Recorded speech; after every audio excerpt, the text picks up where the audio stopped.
প্রিয় শিক্ষার্থীবৃন্দ, তোমরা যে যেখানে আছো, শুভকামনা রইল সকলের প্রতি। আমরা প্রতিদিনের মতো আজ আবার তোমাদের সামনে উপস্থিত হয়েছি। আমি মোহাম্মদ নাসিরউদ্দিন, সহকারী অধ্যাপক হিসাব বিজ্ঞান বিভাগ, ঢাকা কলেজ। আজ আমি উচ্চ মাধ্যমিক হিসাব বিজ্ঞান দ্বিতীয় পত্রের আর্থিক বিবরণী বিশ্লেষণ নিয়ে আলোচনা করব। আর্থিক বিবরণী বিশ্লেষণ নিয়ে আলোচনা করব। আর্থিক বিবরণী বিশ্লেষণ নিয়ে আমরা যে বিষয়গুলো তোমাদের সামনে উপস্থাপন করব তা তোমরা লক্ষ্য করো। এখানে আছে বিভিন্ন অনুপাতগুলো, কিরকম অনুপাত আর অনুপাতটাই কি, আর সেই আর্থিক বিবরণী বিশ্লেষণটাই কি। তো আমরা দেখি, পরের স্লাইডটি দেখি যে এখানে রয়েছে তারল্যের অনুপাত। তো এই তারল্যের অনুপাত বিশ্লেষণের আগে আমি একটু বলতে চাই তোমাদেরকে যে কিভাবে আর্থিক বিবরণী বিশ্লেষণ করা হয়, কেন করা হয়, কি উদ্দেশ্যে করা হয়। তো আর্থিক বিবরণী বিশ্লেষণ করা হয় আর্থিক অবস্থার যে সিচুয়েশনগুলো আমরা পাই পঞ্চম অধ্যায়ে, সেই সিচুয়েশনগুলোর পুঙ্খানুপুঙ্খ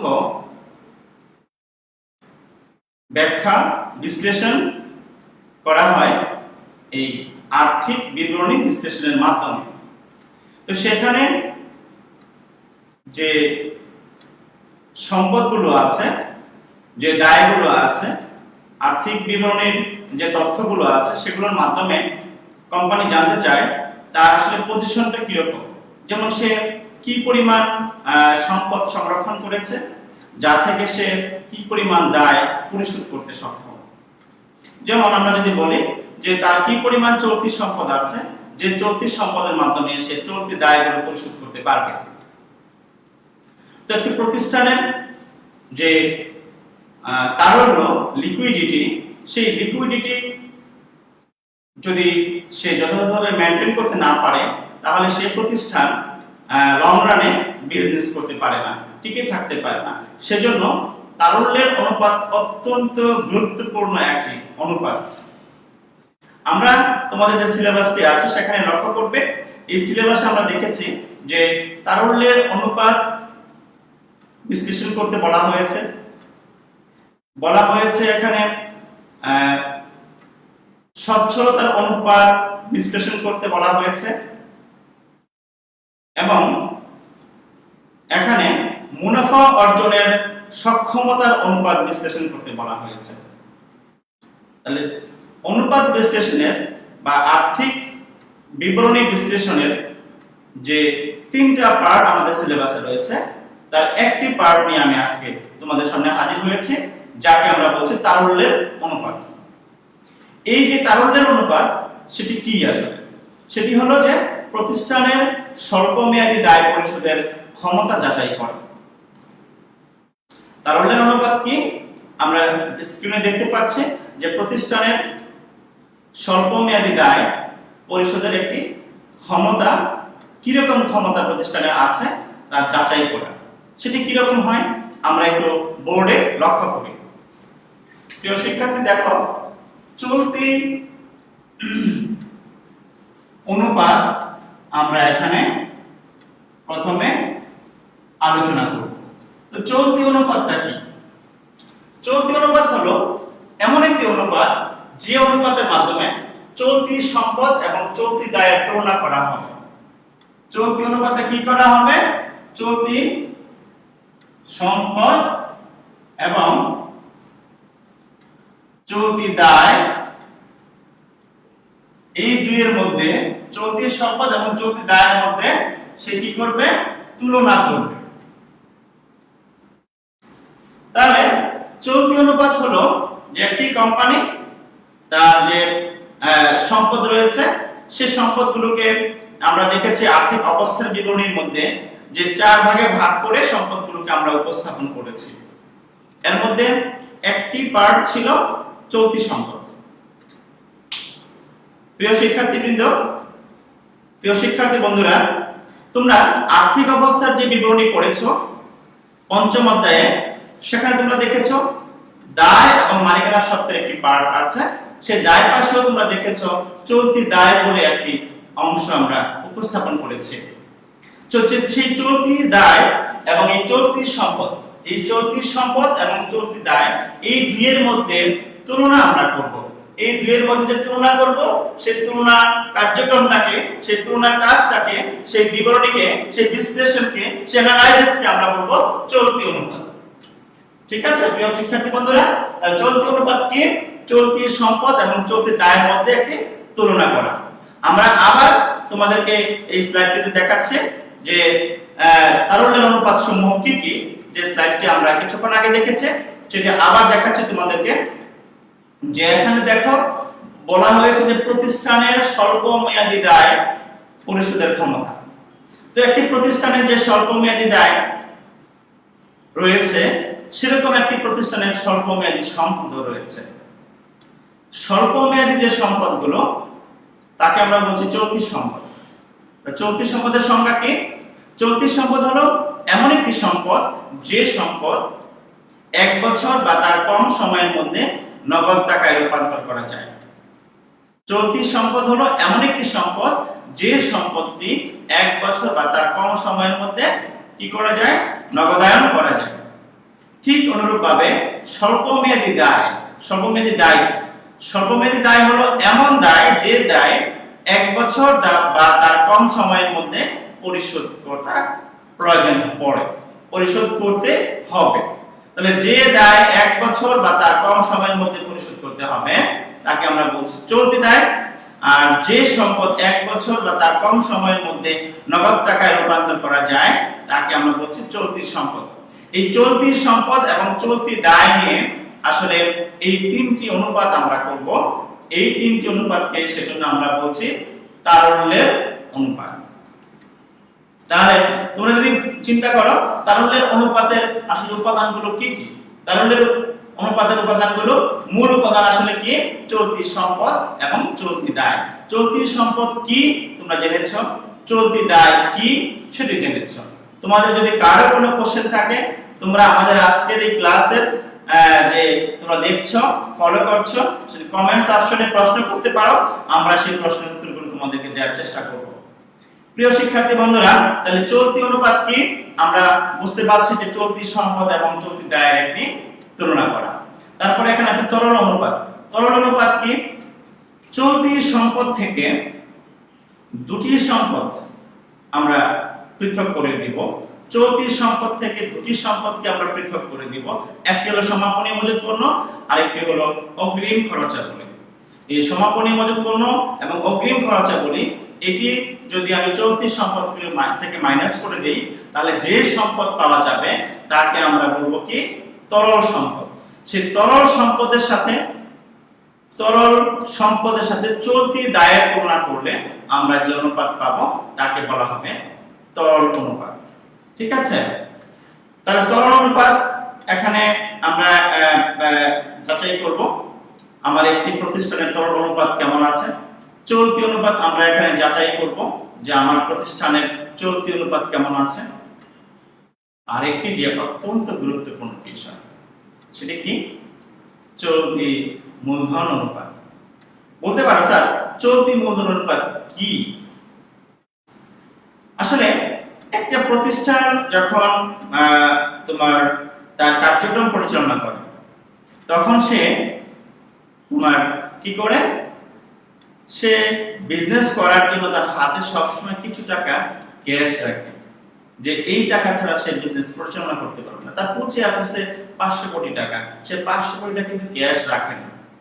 তার ব্যবসা পরিচালনা করার জন্য, রানিং কার্যক্রম পরিচালনা করার জন্য কিছু টাকা সে সবসময় কি করে? সে কিছু টাকা সবসময় ওয়ার্কিং ক্যাপিটাল আমরা এটাকে বলি, এই ওয়ার্কিং ক্যাপিটাল হিসেবে রেখে দেয়। যে তাকে আমরা বলছি কি? চলতি মূলধন।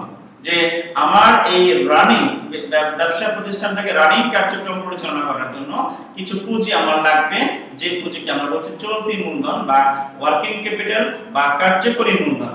এই কার্যকরী মূলধনের অনুপাতটা আমার কি আছে এটি যদি আমার হাতে ঠিক না থাকে, এই কার্যকরী মূলধন যদি আমি ঠিক মতো মেনটেন করতে না পারি, তাহলে কি হবে? আমার কর্মচারীরা আন্দোলন সংগ্রাম করবে। কেমন? দেখো না, বিভিন্ন সময় আমরা দেখি বিভিন্ন কোম্পানি শ্রমিকদের বেতন দিতে পারে না। কারণ কি বেতন দিতে না পারার? মূল কারণ হলো তার যে টোটাল ক্যাপিটাল আছে, সেই ক্যাপিটালের একটা অংশ সে রেখে দিবে সব সময় তার যে অপারেটিং ফাংশন, প্রতিষ্ঠান পরিচালনার যে ফাংশন, সেই প্রতিষ্ঠান পরিচালনার ফাংশনে সেই টাকাটা ইউজ করার জন্য সে এইরকম কিছু অর্থ কি করবে? সংরক্ষণ করবে, যাকে আমরা বলছি চলতি মূলধন বা ওয়ার্কিং ক্যাপিটাল। এই ওয়ার্কিং ক্যাপিটালে যখন ঘাটতি পড়ে যায়, তখন সে যে রানিং কর্মচারীদের বেতন পরিশোধ করা, রানিং তার যে দায় পরিশোধ করা, তার যে রানিং খরচগুলো আছে সেগুলো পরিশোধ করা, সেগুলো সে পারে না। সেজন্য চলতি মূলধন অনুপাত অত্যন্ত গুরুত্বপূর্ণ আরেকটি অনুপাত। প্রিয় শিক্ষার্থীরা, তাহলে তোমরা দেখতে পাচ্ছ তারল্যের অনুপাতকে আমরা তিন ভাগে ভাগ করছি। নাম্বার 1 চলতি অনুপাত, নাম্বার 2 তরল অনুপাত, নাম্বার 3 চলতি মূলধন অনুপাত। তাহলে আমার মনে হয় প্রিয় শিক্ষার্থী, তোমরা এই তারল্যের অনুপাত সমূহ কি নিশ্চয়ই বুঝতে পেরেছ। আমরা এখন তার পরের স্লাইডে যাব, যে স্লাইডে আমরা দেখতে পাচ্ছি যে চলতি অনুপাত কি সেটি নিয়ে বিস্তারিত আলোচনা আমরা এখানে করেছি। প্রিয় বন্ধুরা, দেখো চলতি অনুপাত নিয়ে আমি এর আগে তোমাদের সামনে যে আলোচনা করেছি, দেখো এখানে আমরা বলেছিলাম যে চলতি অনুপাতে আমরা কি করব? আমরা চলতি সম্পদ এবং চলতি দায় এই দুটোর মধ্যে তুলনা করব। ঠিক আছে? তাহলে চলতি সম্পদ এবং চলতি দায়ের মধ্যে যদি আমি তুলনা করি, তাহলে আমাকে আগে জানতে হবে, আগে চিনতে হবে কোনটি আমার চলতি সম্পদ, কোনটি আমার চলতি দায়। ঠিক আছে? তো চলতি সম্পদ এবং চলতি দায় যদি আমি চিনতে পারি, আমি যদি বুঝতে পারি, যদি জানতে পারি এটি আমার চলতি সম্পদ, তাহলে খুব সহজেই আমি মোট চলতি সম্পদ বের করতে পারবো। তাই না বন্ধুরা? তাহলে চলতি দায় অনুরূপভাবে আমি যদি চলতি দায়কে নির্ণয় করতে পারি, আমি চিনতে পারি যে এটি আমার চলতি দায়, এই আইটেমগুলোকে নিয়ে চলতি দায় হবে, তাহলে আমার খুব সহজেই কি হবে? চলতি দায়কে আমি নির্ণয় করতে পারবো। তাহলে পরীক্ষায় এই অনুপাতটি তোমাদের আসে, পরীক্ষায় এটি মোস্ট ইম্পর্টেন্ট একটি অনুপাত। তোমরা যদি গত বছরের বোর্ডের প্রশ্নগুলো দেখো এবং আগের বছরের দেখো, গত 5 বছরের বোর্ডের প্রশ্ন দেখো যে প্রায় পরীক্ষাতে এটি আসছে। এবং এই অনুপাতটি মোস্ট ইম্পর্টেন্ট একটি অনুপাত। লক্ষ্য করো এখানে দেওয়া আছে কি? চলতি সম্পদ। আমি আগেই বলেছি কিছুক্ষণ আগে যে চলতি সম্পদগুলোর সাথে চলতি দায়ের এখানে তুলনা হবে। তো চলতি সম্পদ কি? কিছুক্ষণ আগে বলেছি চলতি সম্পদ কি? যে সম্পদ 1 বছর বা তার কম সময়ের মধ্যে নগদ টাকা রূপান্তর করা যায় তাকে চলতি সম্পদ বলা হয়। ঠিক আছে? তো চলতি সম্পদের মধ্যে দেখো কি কি আছে, আমি একটা তালিকা তুলে ধরেছি তোমাদের সামনে। নগদ তহবিল একটি চলতি সম্পদ। নগদ তহবিল মানে আমার কাছে নগদ টাকা আছে, তোমার ক্যাশ টাকাই, তাই না? এটা রূপান্তর করা লাগবে না, এটা আছে, এটি চলতি সম্পদ। ব্যাংকে জমা, আমার ব্যাংক অ্যাকাউন্টে যে টাকাটা জমা আছে সেটি আমার চলতি সম্পদ। ঠিক আছে? স্বল্পমেয়াদী বিনিয়োগ, আমি যদি 2 মাস, 3 মাস, 6 মাস, 4 মাসের জন্য কিছু টাকা কোথাও ইনভেস্ট করি, সেই টাকাটাকে আমি বলবো কি? স্বল্পমেয়াদী বিনিয়োগ। অর্থাৎ 1 বছরের কম সময় যদি আমি বিনিয়োগ করি, যে পরিমাণ বিনিয়োগ 1 বছরের কম সময়ের জন্য করা হবে, সেই বিনিয়োগটাকে বলা হচ্ছে স্বল্পমেয়াদী বিনিয়োগ। ঠিক আছে? তাহলে স্বল্পমেয়াদী বিনিয়োগ আমরা চলতি সম্পদে নিয়ে আসবো। তারপরে আছে সমাপনী মজুদ পণ্য। আমি এখানে মজুদ পণ্যের বানানটি গত ক্লাসে আমি বলেছি যে ত দিয়ে আমি লিখেছি, আর অনেকেই আমাকে বলতেছে স্যার ত হবে না, এখানে দ হবে, মজুদ দ হবে। দ সঠিক, তও সঠিক। ত হলো সর্বশেষ যে বাংলা একাডেমির প্রকাশনা, সেখানে তোমরা দেখবে ডিকশনারিতে মজুদ লিখতে তারা ত প্রয়োগ করেছেন। তোমরা আবার ভুল বোঝো না কেউ স্যার বানানটি ভুল লিখেছেন। দ আমরা প্রয়োগ করি, এটি অভ্যস্ত হয়ে গেছে, আস্তে আস্তে ঠিক হবে। যেমন বাড়ি আগে আমরা দীর্ঘ দিয়ে লিখতাম, গাড়ি দীর্ঘ দিয়ে লিখতাম, দীর্ঘই দিয়ে লিখতাম, এখন আমরা কি রস্যই দিয়ে লিখি। হ্যাঁ, এরকম সরকারি বানানটি এখনো দীর্ঘ ইকার লেখা হয়, কিন্তু এটি সরকারি সরকারি রসিকার দিয়ে লেখার নিয়ম রয়েছে। তবে তুমি দ লিখলেও ভুল করবে না, তোমাকে মার্ক দেওয়ার সময় কাটবে না। তো সঠিকটা আমাদের শেখা উচিত, ব্যবহার করা উচিত আস্তে আস্তে, যাতে আমাদের ইউজ টু হয়ে যায়। তাহলে সমাপনী মজুদ পণ্য, সেই সমাপনী মজুদ পণ্য হলো যে পরিমাণ পণ্য আমার গোডাউনে আছে, আমার দোকানে আছে বা আমার ফ্যাক্টরিতে রয়েছে, যেটি আমি কাস্টমারের কাছে, ভোক্তার কাছে বিক্রি করতে পারব, স্টক আছে। অর্থাৎ আমার যে মজুদ পণ্যগুলো আমার কাছে আছে, সেগুলো কিন্তু আমি রেখেছি কেন? বিক্রয় করার উদ্দেশ্যে। তো ওই পণ্যগুলোকে আমি বলছি সমাপনী মজুদ পণ্য। এটি বিক্রয় করলেই আমার ক্যাশ হবে। সো এটি চলতি সম্পদ। আমি আজকে বিক্রি করতে পারি, আজকেই হবে, কাল বিক্রি করতে কালই হবে। সো এটি তো 1 বছর সময়ের মধ্যে অবশ্যই বিক্রয় করা হবে। সো আমার যে লিমিটটা, যে 1 বছর বা তার কম সময়ের মধ্যে পরিশোধ করতে পারলে সেটি চলতি সম্পদ হবে। তাহলে সমাপনী মজুদ পণ্য একটি চলতি সম্পদ। অগ্রিম খরচ, অগ্রিম খরচ নিশ্চয়ই তোমরা বুঝতে পারছো অগ্রিম খরচটা কি। যেমন অগ্রিম বেতন, অগ্রিম ভাড়া, অগ্রিম বীমা খরচ। হ্যাঁ, আমি যদি একটা বাড়ি ভাড়া নিই এবং বাড়ির মালিক আমাকে বলল যে আপনি 1 লক্ষ টাকা অগ্রিম দিবেন, অ্যাডভান্স দিবেন, তাহলে এই 1 লক্ষ টাকা তাকে যে আমি অ্যাডভান্স দিলাম, আবার প্রতি মাসে মাসে আমি কি করলাম, তাকে দোকান ভাড়া দিলাম বা অফিস ভাড়া দিলাম, তো অ্যাডভান্স যে টাকা তার কাছে আছে সেটা কি আমার চলতি সম্পদ। আমি যদি আজ এই আমার ব্যবসাটি বন্ধ করে দিই, আমি তাকে টাকাটা ফেরত দেওয়া আমাকে, সে আমাকে এখন ফেরত দিয়ে দিবে। সো এই অগ্রিম ভাড়া, এরকম অগ্রিম বেতন, আমি কর্মচারীকে যদি অগ্রিম বেতন দেই, তাহলে পরের মাস আবার অ্যাডজাস্ট করে নিব। তো এই অগ্রিম বেতন যেটা দেব সেটা অগ্রিম খরচ। ঠিক আছে প্রিয় শিক্ষার্থীরা, তাহলে এই অগ্রিম খরচ আমার কি চলতি সম্পদ। প্রাপ্য হিসাব, প্রাপ্য হিসাব তোমরা বুঝো, দেনাদার আমরা করি, সেই দেনাদার বা প্রাপ্য হিসাব এটি আমার চলতি সম্পদ। এই যে প্রাপ্য হিসাব, এই প্রাপ্য হিসাবের বিষয়টি হলো কি, যে আমি দেনাদারের কাছে বা আমার ভোক্তার কাছে পণ্য বাকিতে বিক্রয় করেছি, ধারে বিক্রয় করেছি, তার কাছ থেকে আমি টাকা পাবো। তো সে আমাকে কবে টাকা দিবে? আমাকে কি সে 1-2 বছর পরে টাকা দিবে? না, সাধারণত তার সাথে এমন চুক্তি হয়, সে আমার শর্ট টাইমের মধ্যে টাকা পরিশোধ করে দিবে, যেমন 2 মাস হোক, 3 মাস হোক, এরকম। তাহলে প্রাপ্য হিসাবটা কি আমি নিশ্চয়ই বুঝতে পারছি যে এটি আমার চলতি সম্পদ। প্রাপ্য নোট বা প্রাপ্য বিল, কেউ তোমরা প্রাপ্য বিল বলো, কেউ প্রাপ্য নোট বলো।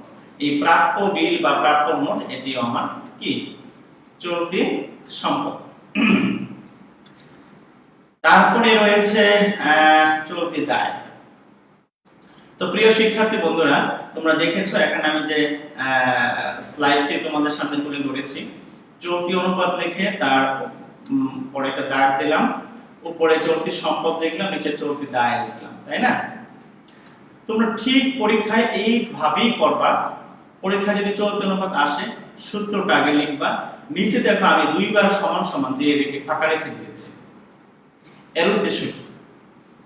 এখানে আমি অঙ্কটা করব, এই যে স্পেসটা আমি রেখে দিলাম, আমি পরীক্ষার হলে খুব গিঞ্জি গিঞ্জি করে, খুব চাপাচাপি করে লিখবো না, আমি একটা কষ্ট করে সুন্দর করে লিখবো। কিভাবে লিখবো আমি সেই ফরম্যাটটা এখানে তুলে ধরেছি। তুমি চলতি অনুপাত লিখে এই সূত্রটা লিখবা, চলতি সম্পদ ডিভাইডেড বাই চলতি দায়। ঠিক আছে, তার নিচে সমান সমান দিয়ে জায়গা ফাঁকা রাখবা, তার নিচে আবার সমান চিহ্ন দিয়ে জায়গা স্পেস ফাঁকা রাখবা। রাখার পরে তারপরে তুমি নিচে আসো, নিচে এসে চলতি সম্পদটা নির্ণয় করো। আগে চলতি সম্পদ কত টাকা, আমি যে আইটেমগুলো এখানে তুলে ধরেছি এর বাইরে সাধারণত পরীক্ষায় আসে না, এখান থেকেই আসে। তো এই আইটেমগুলো তুমি পরীক্ষার হলে প্রশ্ন থাকবে যে তোমার কাছে সেই প্রশ্নের মধ্যে যেগুলো থাকে, 2টা থাক, 3টা থাক, 4টা থাক, ওই আইটেমগুলো যোগ করবা, চলতি সম্পদ পেয়ে যাবে। তার নিচে তুমি চলতি দায় এরকম ভাবে নির্ণয় করবা। তো চলতি সম্পদ আর চলতি দায় যখন নির্ণয় করবা, কত টাকা হলো, ওই টাকাটা এসে এই সমান চিহ্ন যে মাঝখানে যেটা আছে, 3টি সমান চিহ্ন দেওয়া আছে। প্রথমটায় সূত্র দেওয়া আছে, তারপরেরটায় তুমি ওই টাকাটা বসাবে, চলতি সম্পদটি বসাবে, চলতি দায়টি বসাবে। ঠিক আছে, দেন আমরা এটি চলতি সম্পদকে চলতি দায় দিয়ে ভাগ করে দিব। সে চলতি সম্পদ যদি হয় আমার 4 টাকা আর চলতি দায় যদি হয় 2 টাকা, তাহলে 2 টাকা দিয়ে আমি 4 টাকারে ভাগ করব। ভাগফল কত হবে? 2। এই ভাগফলটা আমি তৃতীয় যে সমান চিহ্ন দেওয়া সেখানে বসাবো। ঠিক আছে? তারপরে অনুপাত চিহ্ন দিয়ে 1 বসাবো।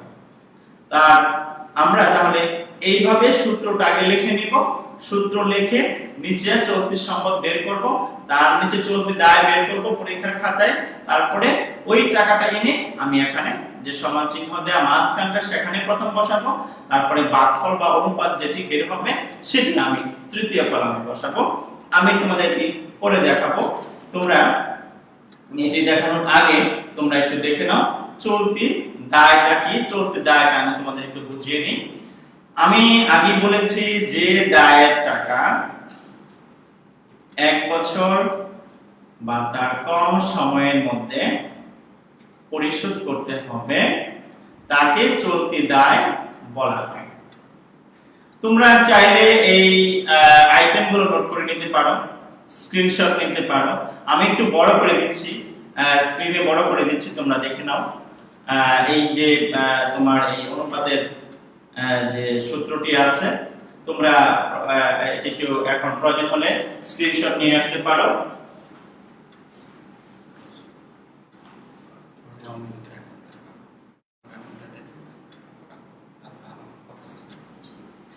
তো প্রিয় শিক্ষার্থী বন্ধুরা, নিশ্চয়ই তোমরা তাহলে এই সূত্রটি নোট করে নিয়েছো।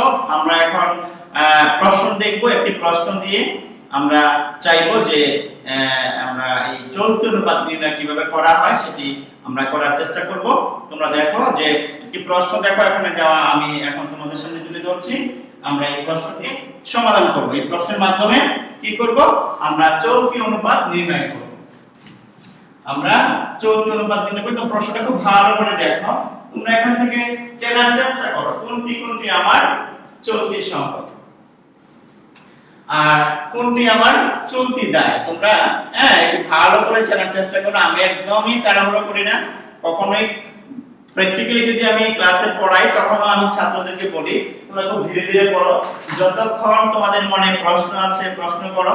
আমি আজ শুধু না হয় একটা লাইনই পড়াবো, কিন্তু এই লাইন যেন আগামীকাল পড়াতে না হয়। আজকে না হয় একটি আইটেমই শিখাবো, সেই আইটেম যেন আর কোনোদিন শিখতে না হয়। সো তাড়াহুড়োর কিছু নেই। তোমরা এই যে প্রশ্ন দেখেছো এখানে দেখো তোমার চলতি সম্পদগুলো কি কি আছে।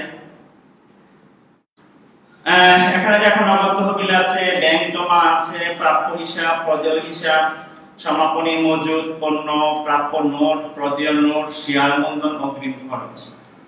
এখান থেকে তুমি বুঝে নিতে পারো, চিনতে পারো যে চলতি সম্পদ কোনটি, চলতি দায় কোনটি। আমরা এই প্রশ্ন থেকে এখন আমরা এই চলতি অনুপাত নির্ণয় করব। চলতি অনুপাত নির্ণয় করব। তোমরা সবাই বোর্ড ফলো করো। তোমরা সবাই এখন বোর্ড ফলো করো। আমি বোর্ডে চলতি অনুপাত নির্ণয় করছি। চলতি অনুপাত কিভাবে নির্ণয় করব? আমি বলেছিলাম যে চলতি অনুপাতের জন্য আমি প্রথমে একটা এখানে কি করব? সূত্র লিখব। উপরে হবে কি আমার চলতি সম্পদ, নিচে হবে কি চলতি দায়। তারপরে আমি বলেছিলাম এখানে সমান সমান দিয়ে স্পেস ফাঁকা রেখে দিব। আমি একটু বড় করে লিখি। এখানে সমান সমান দিয়ে স্পেস ফাঁকা রাখবো, আবারও সমান সমান দিয়ে স্পেস ফাঁকা রাখবো। এখন আমি যে প্রশ্নটি দেখিয়েছি তোমাদের, সেই প্রশ্ন থেকে আমি খুঁজে বের করে নিয়ে আসব আমার চলতি সম্পদ কি আছে, কত টাকা আছে। তো চলতি সম্পদটি আমি কি করব? এখানে নির্ণয় করব। চলতি সম্পদটি আমি আগে এখানে কি করব? নির্ণয় করব। চলতি সম্পদ, চলতি সম্পদ কত টাকা এটা নির্ণয় করব। চলতি সম্পদ কি কি আছে? প্রশ্ন দেখেছো তোমরা, নগদ তহবিল আছে। নগদ তহবিল, নগদ তহবিল কত টাকা ছিল? নগদ তহবিল প্রশ্নে দেখেছো তোমরা প্রশ্ন দেখেছো নগদ ভাবে ছিল 10,000 টাকা। 10,000 টাকা। হ্যাঁ, তোমরা আমি প্রশ্ন তোমাদের আবারও দেখাবো, আমি তুলে নিই। হ্যাঁ, আমি তুলে নেই। ব্যাংকে জমা আছে, প্রশ্ন ছিল ব্যাংকে জমা। এই প্রশ্নটি তোমাদেরকে আমি আবার দেখাবো। ব্যাংকে জমা, ব্যাংকে জমা আছে কত টাকা? 50,000 টাকা। এটি আমার চলতি সম্পদ। তোমরা প্রশ্নটি আবার দেখো। হ্যাঁ, প্রশ্নটা আবার দেখো। দেখো এখানে নগদ তহবিল আছে 10,000 টাকা, ব্যাংকে জমা আছে 50,000 টাকা। 3 নম্বর আইটেমে দেখো প্রাপ্য হিসাব আছে কত? 50,000 টাকা। আমি এটা একটু বড় করে দিচ্ছি। হ্যাঁ, তোমরা প্রশ্নটা একটু বড় করে দিচ্ছি, পুরো স্ক্রিন জুড়ে দিচ্ছি যাতে তোমরা খুব সহজে বুঝতে পারো। তোমরা পুরো প্রশ্নটা দেখো ভালো করে। নগদ তহবিল আছে কত? 10,000 টাকা। ব্যাংকে জমা কত আছে? 50,000 টাকা। প্রাপ্য হিসাব তারপরে দেখো 3 নম্বরে আছে, এটি আমার চলতি সম্পদ। প্রাপ্য হিসাব কত টাকা আছে? এটা খাতায় লেখো। প্রাপ্য হিসাব লেখো কত? 50,000 টাকা। তারপরে দেখো আছে সমাপনী মজুত পণ্য 15,000 টাকা। সমাপনী, এটিও আমার চলতি সম্পদ। সমাপনী মজুত পণ্য কত টাকা আছে? 15,000 টাকা আছে। তারপরে আছে দেখো প্রাপ্য নোট। প্রাপ্য নোট আছে কত? প্রাপ্য নোট আছে 10,000 টাকা। হ্যাঁ, প্রাপ্য নোট। একটু স্পেস কম, আমরা একটু ছোট করে লিখছি, তোমরা একটু ভালোভাবে খেয়াল করো আর একটু জুম করে দেওয়ার জন্য আমি অনুরোধ করছি। প্রাপ্য নোট, প্রাপ্য নোট কত আছে? প্রাপ্য নোট আছে 10,000 টাকা। আরেকটি চলতি সম্পদ আছে আমার 8 নাম্বার আইটেমে ছিল, সেখানে ছিল অগ্রিম খরচ। অগ্রিম খরচ, অগ্রিম খরচ, অগ্রিম খরচ ছিল কত? 5,000 টাকা। 5,000 টাকা। এবার এটি যোগ করো। এই সবগুলো আইটেম যোগ করলে যেটি হবে, এই নগদ তহবিল, ব্যাংকে জমা, প্রাপ্য হিসাব, সমাপনী মজুত পণ্য, প্রাপ্য নোট, অগ্রিম খরচ, 1 2 3 4 5 6টি আইটেম। এই 6টি আইটেম আমরা এখন যোগ করব। যোগ করলে যে টাকা পাবো সেটি আমার কি? মোট চলতি সম্পদ। তাহলে কত টাকা হয় এখানে দেখি। 0 5 5 বছর 0 হাতে আছে। 1 2 3 4 4 আর 10 14, 1,40,000 টাকা। এই যে 1,40,000 টাকা আছে, এইটা হলো আমার চলতি সম্পদ। আমি এটা ক্লোজ করে দিব, ঠিক আছে? এই যে চলতি সম্পদ দেখতে পাচ্ছ, এইটা আমার টোটাল মোট চলতি সম্পদ। এই যে মোট চলতি সম্পদ 1,40,000 টাকা, এই টাকাটা আমি এখন এই সম্পদটাকে আমি বলবো টোটাল চলতি সম্পদ। এই চলতি সম্পদ 1,40,000 টাকা, এই টাকাটা আমি এখন এখানে নিয়ে আসবো, ঠিক আছে? এই টাকাটা আমি কোথায় নিয়ে আসবো? এই দেখো আমি এখানে দাগ দিয়ে রেখেছি, উপরে বসাবো, এখানটায় বসাবো 1,40,000 টাকা। প্রিয় শিক্ষার্থী বন্ধুরা, তারা তোমরা বুঝতে পারছো যে চলতি সম্পদ কিভাবে নির্ণয় করতে হবে এবং কিভাবে এখানে এসে বসবে, ঠিক আছে? আরেকটু উপরে যে পুরো সূত্রটা আমরা একটু দেখার চেষ্টা করি। হ্যাঁ, উপরে চলতি সম্পদ আর নিচে দেখো চলতি দায়। এই চলতি সম্পদের উপরে ছিল, আমি এই লাইনটার উপরে চলতি সম্পদ লিখেছি 1,40,000 টাকা। হ্যাঁ, ঠিক আছে? এবার আমরা নির্ণয় করব কি? চলতি দায় নির্ণয় করব। তাহলে আমি নিচের অংশটা মুছে দিচ্ছি, চলতি দায় আমি এখন নির্ণয় করব। চলতি দায় নির্ণয় করব। হ্যাঁ, চলতি দায় চলতি দায়। তোমরা প্রশ্নটা আবার দেখো, রেওয়ামিলটা দেখো। আমি এটি একদম বড় করে দিচ্ছি, পুরো প্রশ্নটা দেখো এখানে কি কি আছে, চলতি দায় কি আছে দেখো। 3 নাম্বার আইটেমে চলতি দায় আছে। 3 নাম্বার আইটেমে চলতি দায় আছে কত টাকা? 25,000 টাকা।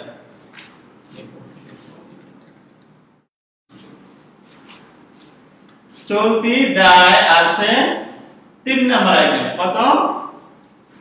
25,000 টাকা। নাম কি? প্রদেয় হিসাব। এই যে প্রদেয় হিসাবটা আমার এখানে চলতি দায়। প্রদেয় হিসাব কত টাকা আছে তোমরা খাতায় তুলে ফেলো। প্রদেয় হিসাব আছে 25,000 টাকা। এই 25,000 টাকা আমার একটি চলতি দায়। তারপরে দেখো এখানে 6 নাম্বার আইটেম। 6 নাম্বার আইটেমে আছে প্রদেয় নোট। এটি কি? চলতি দায়। প্রদেয় নোট কি তোমরা কি জানো? প্রদেয় নোট কি? হ্যাঁ, তোমরা নিশ্চয়ই জানো প্রদেয় নোট কি। তোমরা জানো যে প্রদেয় নোট হলো আমার প্রদেয় বিল বা প্রদেয় নোট। প্রদেয় নোট কত টাকা আছে? 40,000 টাকা আছে। এই 40,000 টাকা আমার প্রদেয় নোট। তাহলে প্রদেয় হিসাব দেখো রেওয়ামিলে কত আছে? এখানে প্রদেয় হিসাব 25,000 আছে আর প্রদেয় নোট আছে 40,000। এই দুটি আমার চলতি দায় এখানে আছে। ঠিক আছে? আমরা চলতি দায় কিন্তু অনেকগুলো হতে পারে। আমি তোমাদের ছক দেখিয়েছি, তোমরা বোর্ডে ফলো করো। এবার আমি বোর্ডে আমরা কি করব? এই চলতি দায় নির্ণয় করব।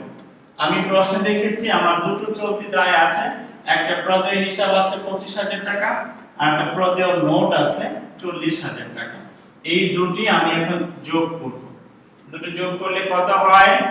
বন্ধুরা তোমরা তো সবাই এই যোগগুলো পারো, তোমরা অনেকেই ছোট ছোট যোগ হলেও ক্যালকুলেটর ইউজ করো। এই ছোটখাটো যোগের জন্য ক্যালকুলেটর ইউজ করবে না। হ্যাঁ, লিখে রাখবে। আমি দেখি তো পরীক্ষা হলে যখন দায়িত্ব পালন করি, পরীক্ষা হলে ডিউটি করি, তখন দেখি স্টুডেন্টরা ছোট ছোট যোগ করতেছে, ক্যালকুলেটর ইউজ করে। প্লিজ সেটা করবে না, তাহলে সময় বেশি নষ্ট হবে। এগুলো তোমরা মুখে মুখেই করতে পারো। তাহলে এই যে 65,000 টাকা, এই 65,000 টাকা আমরা এবার এখানে বসাবো। এই লক্ষ্য করো, চলতি সম্পদ নির্ণয় করে আমি চলতি সম্পদটা উপরে বসিয়েছি এখানটায়।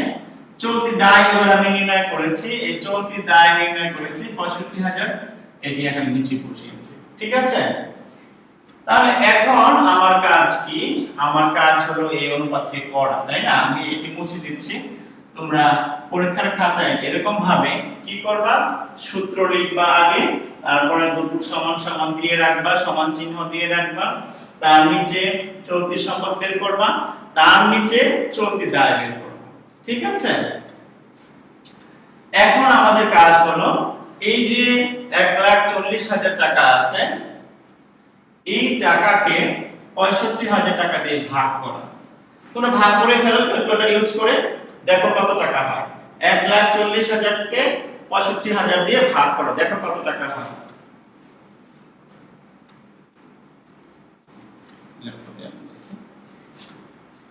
আমরা দেখি যে এই যে আমরা দেখতে পাচ্ছি এখানে বোর্ডে 1,40,000 টাকা আছে।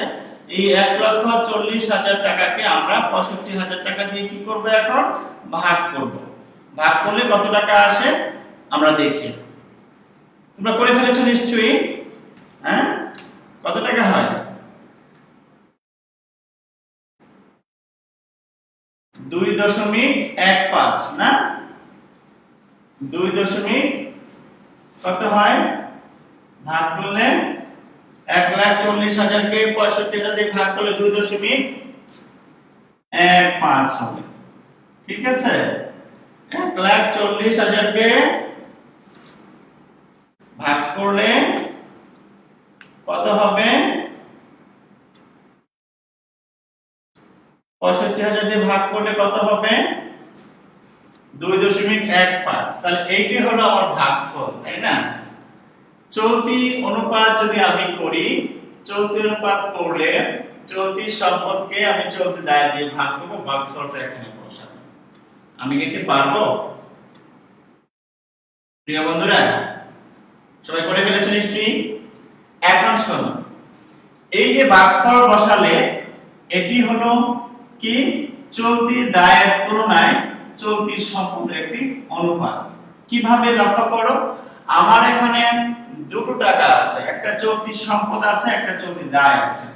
চলতি দায় কত টাকা আছে? ৬৫,০০০ টাকা আছে।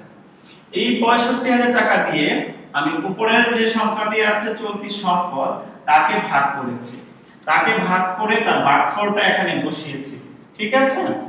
এখন এই ৬৫,০০০ টাকাকে আমি আবার এই ৬৫,০০০ টাকা দিয়ে যদি আবার ভাগ করি, এখানে যে ভাগফল আসবে সেটি ১ আসবে।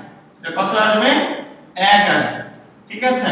তাহলে আমি এই ৬৫,০০০ কে চলতি দায় এই টাকা দিয়ে উপরের সংখ্যাটাকে ভাগ করে প্রথম বসাবো।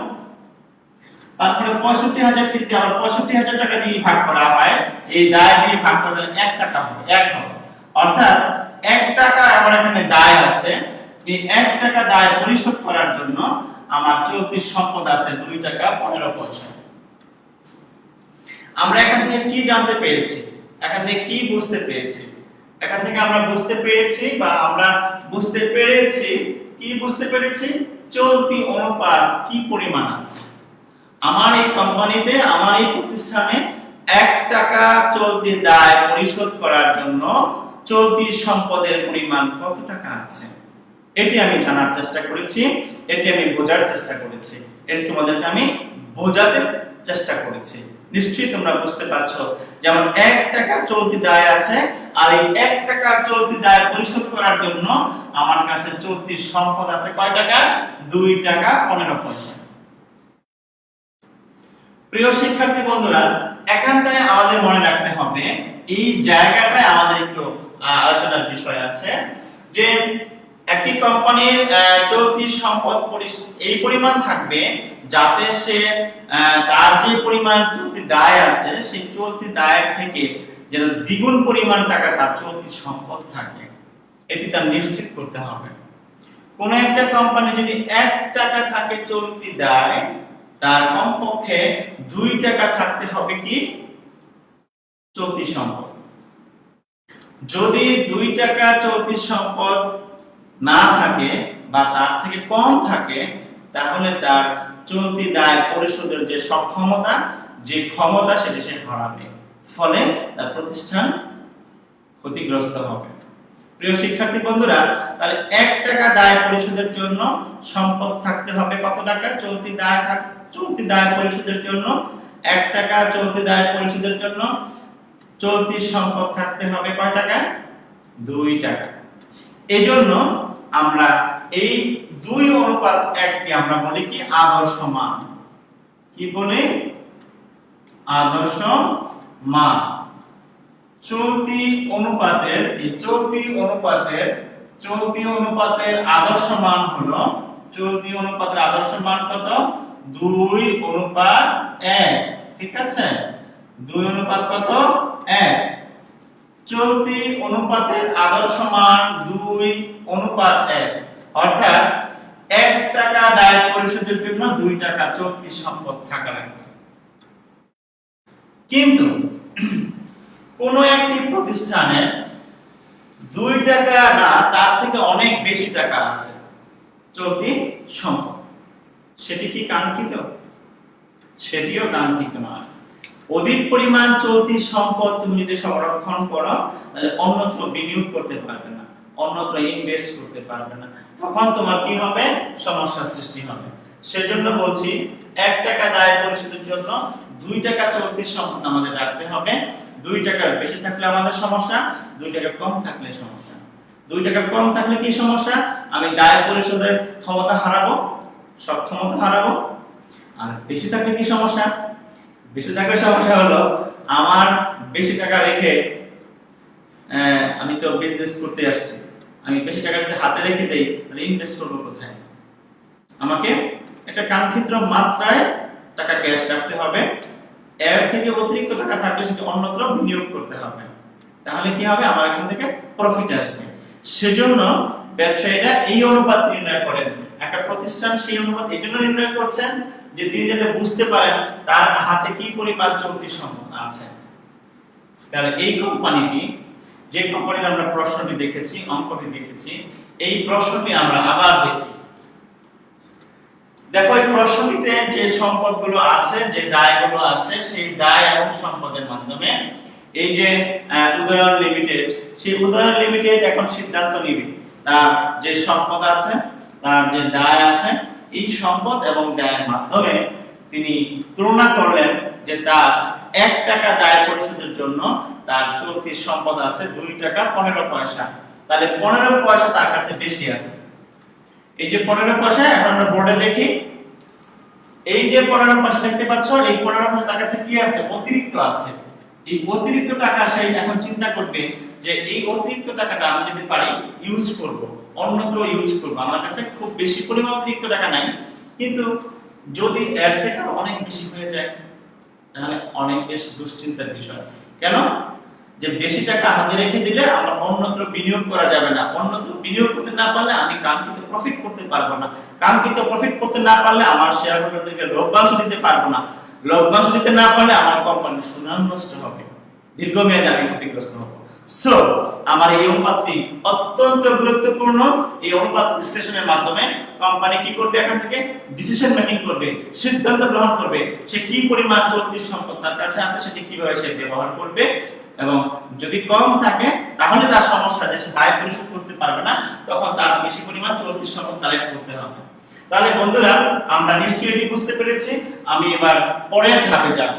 তোমরা প্রথম যে দেখেছো চলতি অনুপাত, চলতি অনুপাতের যে পরের যে ধাপটি আছে সেটি আমরা যাব, অর্থাৎ 3 নাম্বার স্লাইডে আমরা যাব। 3 নাম্বার স্লাইডে আমরা দেখব যে কিভাবে আমরা সেখানে আমরা 3 নাম্বার স্লাইডে কি ছিল? চলতি অনুপাত ছিল, তাই না? চলতি অনুপাতটা আমরা শিখেছি, এবং দেখো এখানে নিচে দেওয়া আছে আদর্শ মান দেওয়া আছে, আদর্শ মান দেওয়া আছে 2:1, এবং তার পরের স্লাইডটা আমরা এখন শিখব। তোমরা এই স্লাইডটি দেখেছো, এটি আমরা করেছি এতক্ষণ ধরে। নিশ্চয়ই তোমরা বুঝতে পেরেছো। প্রিয় বন্ধুরা, শিক্ষার্থী বন্ধুরা, তোমরা খুব মনোযোগ দিচ্ছ এবং আশা করছি তোমরা ভালো করবে। আমরা এখন এটি শিখব তরল অনুপাত। তরল অনুপাত কি? তোমরা, আমি এটি বড় করে দিচ্ছি স্ক্রিনে, তোমরা দেখো। এই যে দেখতে পাচ্ছ যে তরল অনুপাত আসলে চলতি সম্পদ এবং চলতি দায়ের আসলে এখানে একটি তুলনা, যেমন আমরা কিছুক্ষণ আগে করেছি,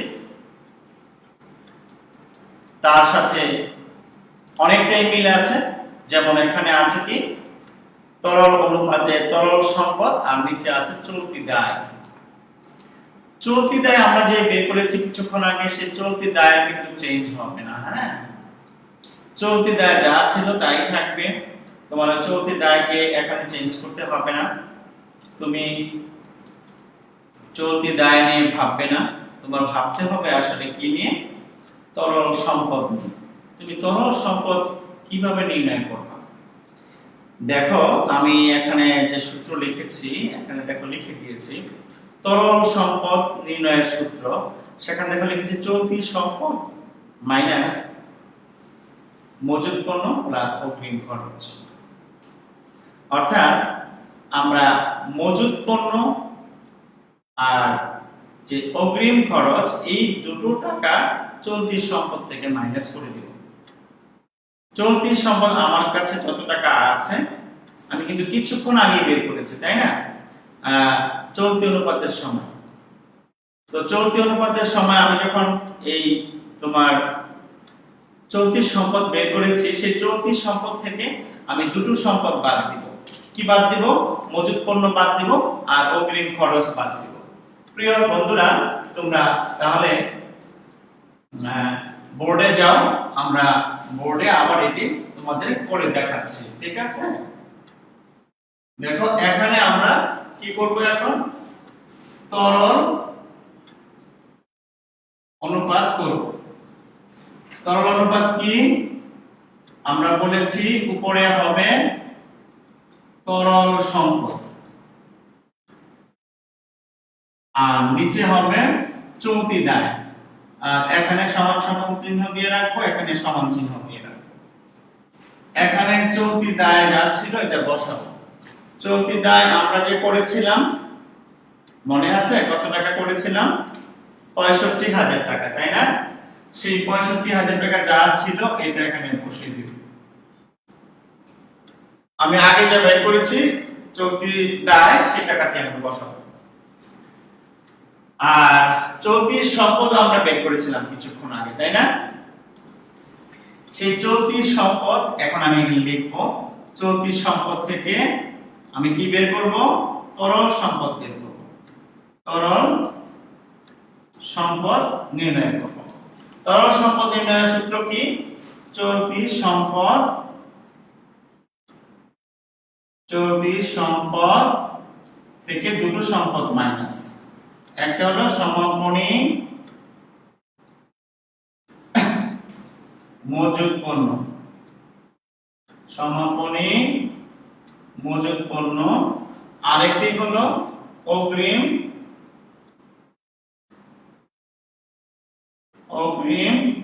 খরচ। প্রিয় শিক্ষার্থী বন্ধুরা, আমরা তরল সম্পদ বের করব কিভাবে লিখেছি? তরল সম্পদ বের করতে হলে চলতি সম্পদ আমরা আগে বসাবো, ওইখান থেকে মাইনাস করে দিব। এটা কি চিহ্ন? মাইনাস চিহ্ন, বাদ দিব। তাহলে চলতি সম্পদ ছিল আমার কত টাকা? ১,৪০,০০০ টাকা। আমি কিছুক্ষণ আগে বের করেছিলাম চলতি সম্পদ ১,৪০,০০০ টাকা। তোমরা ওইখান থেকে এই দুটো সম্পদ মাইনাস করে দিবা। কি? সমাপনী মজুদ পণ্য মাইনাস করবা আর অগ্রিম খরচ মাইনাস করবা। তোমরা প্রশ্নটা তাহলে আবার দেখো, তাহলে বুঝতে পারবা। রেওয়ামিলকে আবার দেখো যে প্রশ্নটি আছে, দেখো যে এখানে দেখো যে চলতি সম্পদ সবগুলো দেওয়া আছে, এখান থেকে আমি দুটো টাকা মাইনাস করব, সমাপনী মজুদ পণ্য মাইনাস করব। সমাপনী মজুদ কত টাকা আছে? দেখো যে সমাপনী মজুদ পণ্য আছে এখানে, আমি তোমাদের দেখাচ্ছি প্রশ্নটি, বড় করে দেখাচ্ছি, একটু বড় করে দেখো। সমাপনী মজুদ পণ্য এখানে আছে ১৫,০০০ টাকা, তাই না? তোমরা একটু বড় করে দেখতে পাচ্ছ? হ্যাঁ, স্ক্রিনে বড় করে দেখানো হচ্ছে। তোমরা দেখো সমাপনী মজুদ পণ্য কত আছে? ১৫,০০০ টাকা আছে। আর অগ্রিম খরচ কত আছে দেখো তো, ৮ নম্বরে নেবি না? ৮ নম্বরে আছে অগ্রিম খরচ। অগ্রিম খরচ আছে কত? ৫,০০০ টাকা। তাহলে তুমি এই সমাপনী মজুদ পণ্য এবং অগ্রিম খরচ এই ১৫,০০০ টাকা এবং ৫,০০০ টাকা যোগ করে কত হবে? ২০,০০০ টাকা। এই ২০,০০০ টাকা মাইনাস করে দিও। তোমরা বোর্ড ফলো করো। তোমরা দেখো এবার আমরা বোর্ডে চলে এসেছি। ১,৪০,০০০ টাকা এখান থেকে মাইনাস হবে কত? ২০,০০০ টাকা। থাকবে কত? ১,২০,০০০। এটি হলো আমার তরল সম্পদ। এই তরল সম্পদটি ১,২০,০০০ টাকা। এই ১,২০,০০০ টাকা আমি এবার এখানে বসাবো।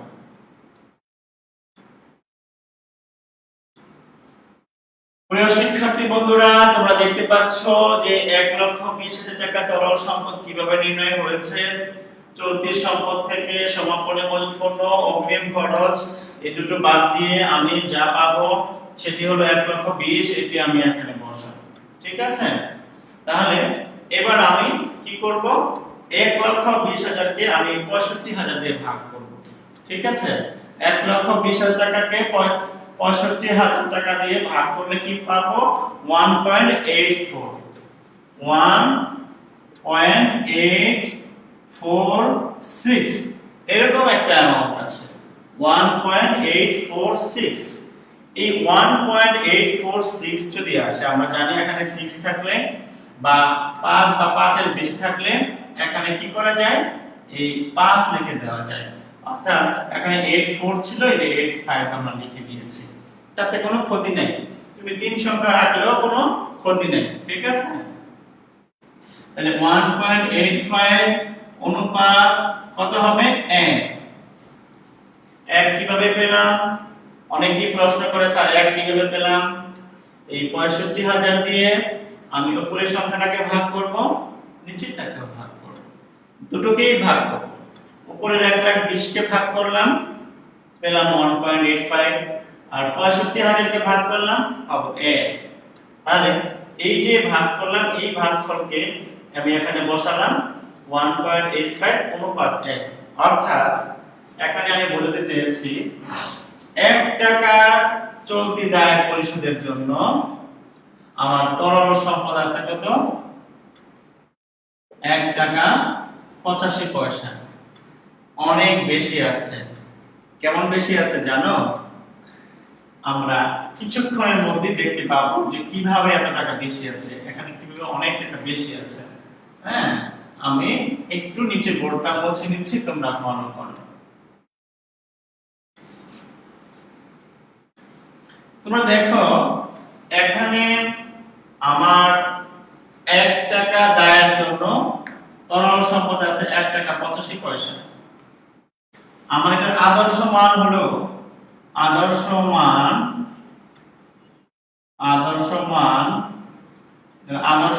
হলো 1.1 অনুপাত 1। তরল অনুপাতের আদর্শ মান 1:1। অর্থাৎ 1 টাকা দায়ের জন্য 1 টাকা সম্পদ থাকবে, 1 টাকা সম্পদ থাকবে 1 টাকা দায় পরিশোধের জন্য।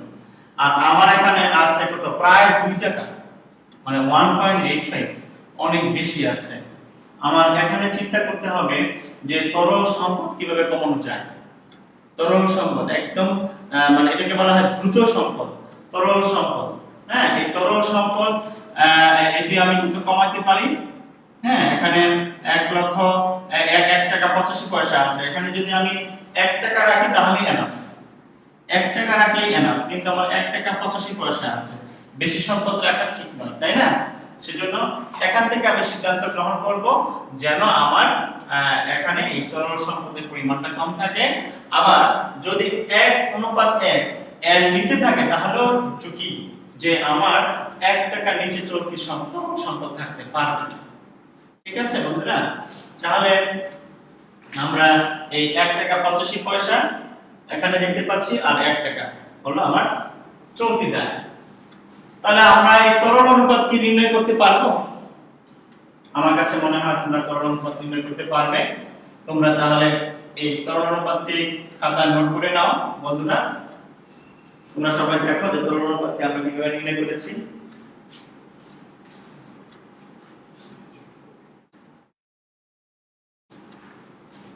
আমরা তাহলে এই যে তরল অনুপাত নির্ণয় করলাম, এই তরল অনুপাতের কতগুলো অল্টারনেটিভ নাম আছে। এটি মোস্ট ইম্পর্টেন্ট। পরীক্ষায় কিন্তু এগুলো আসে যে ভিন্ন ভিন্ন নাম দিয়ে আসে, তখন তোমরা বুঝতে পারবে।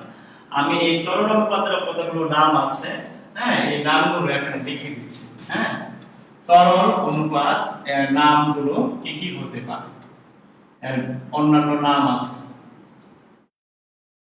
তরল অনুপাতের যে কতগুলো নাম আছে সেটা কি? দ্রুত অনুপাত,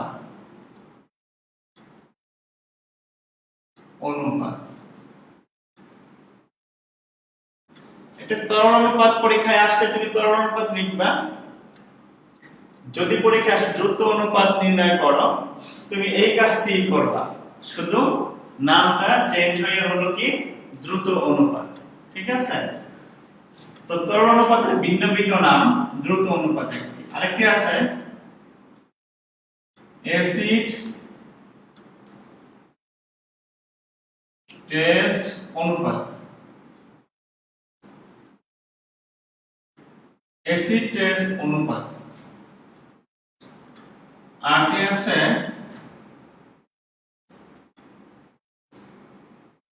অগ্নি পরীক্ষা অনুপাত। এরকম ভাবে দ্রুত অনুপাত, অ্যাসিড টেস্ট অনুপাত, অগ্নি পরীক্ষা অনুপাত, হ্যাঁ, এরকম ভিন্ন ভিন্ন নামে আসতে পারে, কিন্তু মূল ফাংশনটা এটাই। মূল ফাংশনের কোনো চেঞ্জ হবে না, এই তরল অনুপাতের যে সূত্রটি এটি প্রয়োগ করব, কিন্তু আমার এই তিনটা নাম অতিরিক্ত আসতে পারে, আমরা এগুলো এখানে আসলে এই দ্রুত অনুপাত আসলে তুমি এখানে দ্রুত সম্পদ লিখে দিবা, হবে। তুমি তরল সম্পদ লিখলেও হবে, তোমাকে নাম্বার কাটবে না। ঠিক আছে? তাহলে শিক্ষার্থী বন্ধুরা, আমরা নেক্সট স্লাইডে যাব। আমার সর্বশেষ যে স্লাইডটি আছে, প্রশ্ন দেখেছো তোমরা, তার আগে আমরা দেখি চলতি মূলধন অনুপাত। চলতি মূলধন অনুপাতটি যে আছে এটি আমরা এখন শিখব। চলতি মূলধন অনুপাতটা কি, তোমরা স্ক্রিনে আমি এটি বড় করে দেখাচ্ছি, তোমরা দেখো চলতি মূলধন অনুপাতটা কি, কিভাবে করবা।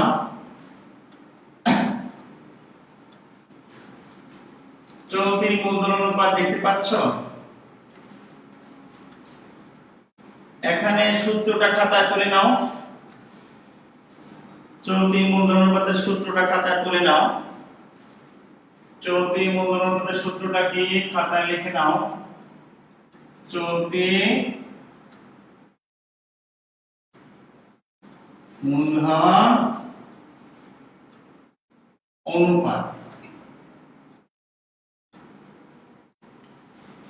উপরে হবে কি চলতি মূলধন, আর নিচে কি হবে চলতি দায়। চলতি মূলধন, নিচে হবে চলতি দায়।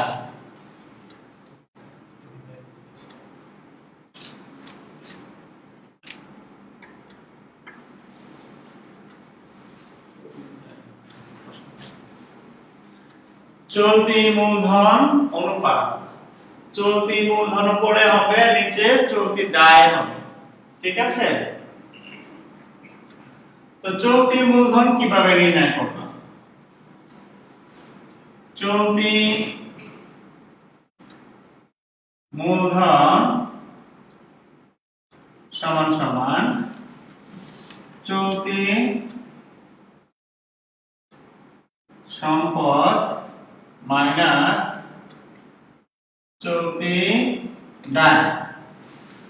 চলতি সম্পদ আমার কত ছিল প্রিয় বন্ধুরা? আমরা কিন্তু বের করেছিলাম প্রথমেই, চলতি সম্পদ ছিল 1,40,000 টাকা, আর চলতি দায় বের করেছিলাম কত 65,000 টাকা। এই 1,40,000 টাকা থেকে 65,000 টাকা বাদ দিই, তাহলে 1,40,000 থেকে যদি 65,000 টাকা বাদ দেই কত টাকা থাকে? 75,000 টাকা থাকে, তাই না? আমি কি ভুল করেছি কিনা তোমরা দেখে নিও। হ্যাঁ, 65,000 টাকা যদি আমি এখান থেকে বাদ দেই 75,000 টাকা থাকে। এই যে 75,000 টাকা, এটি হলো আমার কি, এটি চলতি মূলধন। এই চলতি মূলধনটি আমি এখন এখানে বসাবো 75,000 টাকা। আর চলতি দায় কত ছিল? 65,000 টাকা ছিল। এই 65,000 টাকা নিচে বসাবো। ঠিক আছে? তাহলে লক্ষ্য করো, তোমরা দেখো চলতি সম্পদ থেকে চলতি দায় বাদ দিলে 75,000 টাকা পাওয়া যায়, এটি আমি উপরে বসিয়েছি, আর চলতি দায় নিচে বসাবো। এখন প্রশ্ন হলো চলতি মূলধন এই যে বের করলাম, এটি কি? আমি আগেই বলেছি চলতি মূলধনের সংজ্ঞা, যেটি ওয়ার্কিং ক্যাপিটাল বা কার্যকরী মূলধন। এই চলতি মূলধন আমরা ব্যবসা প্রতিষ্ঠান পরিচালনা করার জন্য আমার সবসময় এটি একেবারে লাগবে, এর নিচে আসা যাবে না। এখন এই চলতি মূলধনকে আমি চলতি দায় দিয়ে ভাগ করব। ভাগ করলে কত আসে দেখো তো, 1 পয়েন্ট সামথিং আসবে। চলতি মূলধনকে চলতি দায় দিয়ে ভাগ করো, 75,000 কে 65,000 দিয়ে ভাগ করো, দেখো কত 1 পয়েন্ট সামথিং কত আসে দেখো তো, 1.15 অনুপাত হবে কত, 1। তাহলে চলতি মূলধন অনুপাত হচ্ছে 1.15, অনুপাত হলো 1। আর এর আদর্শ মান হবে, এটির আদর্শ মান কত? 1:1। এটা আদর্শ মান। চলতি অনুপাতের আদর্শ মান এটি। তোমরা পরীক্ষায় এরকম গোল দিয়ে দিও না, আবার তোমরা পরীক্ষায় নিচে লিখে দিবা আদর্শ মান 1:1। ঠিক আছে? আমি তোমাদের বোঝানোর জন্য লিখছি, খুব হাইলাইট করছি, তোমরা সহজে বুঝতে পারো, মনে রাখতে পারো। তাহলে চলতি মূলধন আমরা এখানে উপরে বসাবো, নিচে চলতি দায় বসাবো, তাহলে এটি পেয়ে যাব। আর এই অনুপাতটা হলো এটা আদর্শ মান, যেহেতু 1:1, 1 এর নিচে যদি আমার এই চলতি মূলধন আসে তাহলে প্রবলেম, এর নিচে আসা যাবে না। হ্যাঁ, সেজন্য আমি এখানে 1 টাকা মিনিমাম রাখবো। ঠিক আছে? তো আজকে এই ছিল আমাদের আলোচনা। তোমরা নিশ্চয়ই এটি বুঝতে পেরেছো। একটা প্রশ্ন ছিল তোমাদের, তাই না? কি প্রশ্ন ছিল? তোমরা কি প্রশ্ন করেছিলা? অনেকে কি চলে গেছো না লাইভে আছো যে প্রশ্ন করেছো? প্রিয় শিক্ষার্থী বন্ধুরা, তোমরা যে প্রশ্ন করেছো, একটি প্রশ্ন এসেছে আমার কাছে, সেটা কি তরল সম্পদ ছাড়াছে তরল দায় বা তারল্য দায়, এটি আবার কি? এটি হবে না? এই ধরনের একটা কোশ্চেন, তাই না? যে তারল্য অনুপাত বা তরল অনুপাত আমি যদি বের করতে চাই, তখন আমি কি করেছি? তরল সম্পদ উপরে বসিয়েছে, নিচে চলতি দায় বসিয়েছে। তো যখন আমার এই তরল অনুপাত বের করতে হয়, তরল সম্পদের সাথে আমি চলতি দায় তুলনা করেছি, তখন এখানটায় তোমরা অনেক বই দেখবা, খুঁজে দেখবা, বিভিন্ন বইতে এখানে লেখা আছে তড়িৎ দায়, নিচে কি লেখা আছে? তড়িৎ দায়। আসলে তড়িৎ দায় বলতে এখানে যে রাইটার, যে সম্মানিত রাইটার লিখেছেন, আমি ওনাকে প্রশ্ন করব যে আপনি কোথা থেকে এটি পেয়েছেন? পৃথিবীর কোন বইয়ের মধ্যে জিনিস আছে বা কোন রাইটার লিখেছেন, কোন গবেষণার ফসল এটি আমরা জানি না। প্রকৃতপক্ষে এটি ভুল একটি ধারণা, ভুল কনসেপ্ট। তোমরা তোমাদের হাতে এখন জ্ঞানের ভান্ডার আছে, তোমরা ইন্টারনেটের জগতে বসবাস করো, তোমরা দেখো তড়িৎ দায় বলতে কিছু আছে কিনা।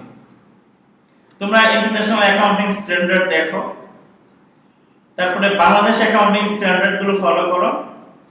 বাংলাদেশে 2015 সালে একটি আইন হয়েছে, সেটা হলো ফাইন্যান্সিয়াল রিপোর্টিং অ্যাক্ট। আর্থিক বিবরণী কিভাবে রিপোর্ট করতে হবে, উপস্থাপন করতে হবে, সেটি সে সম্পর্কিত একটি আইন হয়েছে 2015 সালে। সেই আইন প্রণয়নের কমিটিতে ছিলেন আমার সম্মানিত অধ্যাপক, ঢাকা ইউনিভার্সিটির প্রফেসর, অ্যাকাউন্টিং বিভাগের মাহমুদা ম্যাডামের সাথেও আমি এই বিষয়টি নিয়ে কথা বলেছিলাম। এবং আমরা যারা রাইটার, বিভিন্ন বই টই লিখি, আমার বই আছে উচ্চ মাধ্যমিকে, আমি সেই বইয়ের নামটি এখানে বলবো না ক্লাসে, তোমরা আমার ভাববে স্যার মনে হয় এখানে স্যারের বই এর প্রচারণা করছেন কিনা। তোমরা ভালো করে জেনে দেখো যে আসলে তড়িৎ দায় বলতে কোনো দায় নেই। এটি একটি মানে আমাদের আগে বিভিন্ন রাইটাররা বিভিন্ন সময় লেখার সময় চলতি দায়কে কিছু দায় বাদ দিয়ে, ব্যাংক জমা লিখতে হবে বাদ দিয়ে তড়িৎ দায়কে সৃষ্টি করেছেন। আসলে তড়িৎ দায় বলতে কোনো দায় হবে না, তড়িৎ দায় লেখা যাবে না। এটা সম্পূর্ণ একটি ভুল কনসেপ্ট, ভুল ধারণা। লিখলে তোমরা ভুল করার কারণে নাম্বার পাবে না। এবং তোমরা ইউনিভার্সিটিতে ভর্তি হবে, এসএসসি পরীক্ষা দিয়ে ইউনিভার্সিটিতে ভর্তি হবে, সেখানে যে যখন আবার দেখবে ইউনিভার্সিটি স্যাররা পড়াচ্ছেন, হ্যাঁ, যে তড়িৎ দায় বলতে কিছু নাই, তখন তোমরা আমাদের আবার গালি দিবা যে স্যার আমাদের স্যাররা ভুল শিখাই দিয়েছে, এই নাসির স্যার ক্লাসে ভুল শিখাইছে, হ্যাঁ আমাদের স্যাররা ভুল শিখাইছে, সেজন্য আমরা এখানে এসে ভুল ধরা পড়তেছে, আপনারা বলতেছেন তড়িৎ দায় বলতে কিছু নাই। হ্যাঁ, রিয়েলি শিক্ষার্থী বন্ধুরা, তড়িৎ দায় বলতে কিছু নাই, আমরা চলতি দায় প্রয়োগ করব। ঠিক আছে প্রিয় শিক্ষার্থী বন্ধুরা, তোমরা ভালো থেকো। নিশ্চয়ই তোমার প্রশ্ন উত্তরটি পেয়েছো। আমি আশা করছি তোমরা আমাকে আরো বারবার প্রশ্ন করবে, অনেক বেশি প্রশ্ন করবে। তো আগামী ক্লাসে তোমাদের সাথে আবার দেখা হবে। সেই পর্যন্ত তোমরা সুস্থ থাকো, নিরাপদে থাকো, নিরাপদ দূরত্বে থাকো এবং স্বাস্থ্যবিধি মেনে চলো। সবাইকে ধন্যবাদ। আজকের মতো এখানেই শেষ করছি।